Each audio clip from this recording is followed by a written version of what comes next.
Halo semua, selamat datang lagi di channel gua. Ya, di sini gua Noval.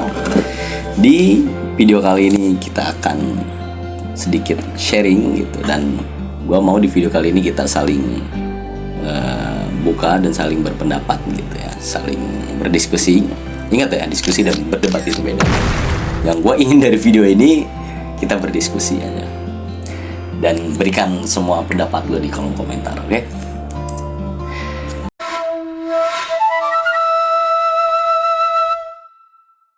Gua sering dengar cerita gitu dari beberapa orang dari internasional, teman-teman gua gitu.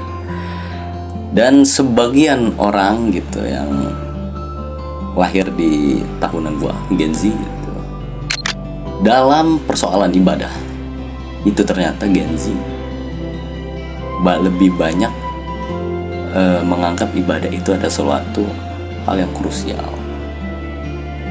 Maksudnya adalah keinginan orang beribadah Gen Z itu lebih besar namun lebih tertutup. Karena bagi mereka ya ibadah itu soal yang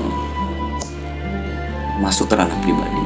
Lu nggak perlu ngatur gua, lu nggak perlu ngasih tahu gua. Beda dengan orang tua zaman dahulu gitu. Mereka saling mengajak gitu kan. Mereka saling terbuka, mereka melakukannya dengan simfoni, mereka melakukannya dengan seremonial gitu, meramaikan. Tapi beda dengan kita. Kenapa? Mungkin faktornya banyak. Salah satunya perkembangan zaman, perkembangan teknologi, perkembangan pesatnya masuk ke informasi ke kita, yaitu melewati media sosial.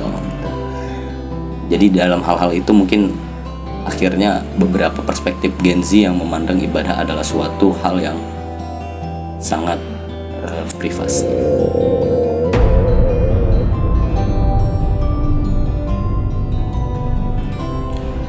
Oke. Selanjutnya adalah gimana menurut kalian kalau cara kita mengajak orang ibadah sekarang ya gitu, apalagi Gen Z itu lebih relevan kalau misalkan kita mengajaknya tanpa kita ajak. Di sini gue mau bilang, maksud dari mengajak namun kita tidak mengajak adalah ketika kita pengen sholat atau ketika kita pengen melakukan suatu ritual ibadah yang pada saat itu kita sedang bersama teman-teman kita tuh. Kita lagi teman-teman kita lagi nongkrong gitu, kita lagi ngobrol, kita lagi apalah main gitu.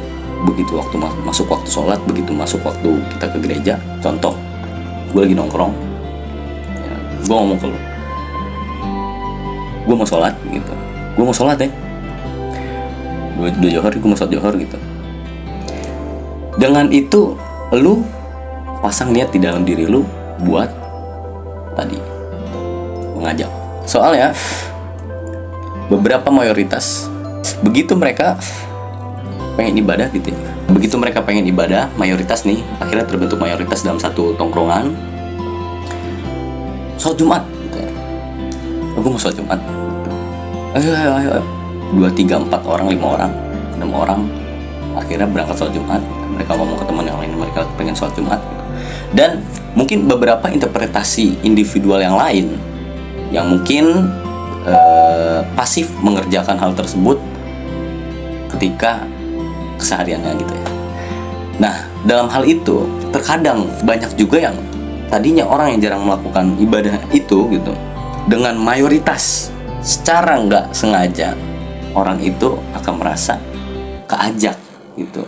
Yaudah gue sholat Jumat ya gitu, ayo gue ikut. Yang kita tahu mungkin sebelumnya karena kita dekat sama dia gitu kan. Ini bukan soal ini analogi aja gitu.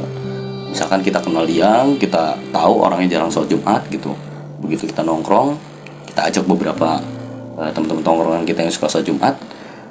Begitu tersisa 2-3 orang di tongkrongan tersebut karena kita sisanya sholat Jumat, akhirnya 3 orang itu merasa terajak secara gak langsung. Itu cara gue.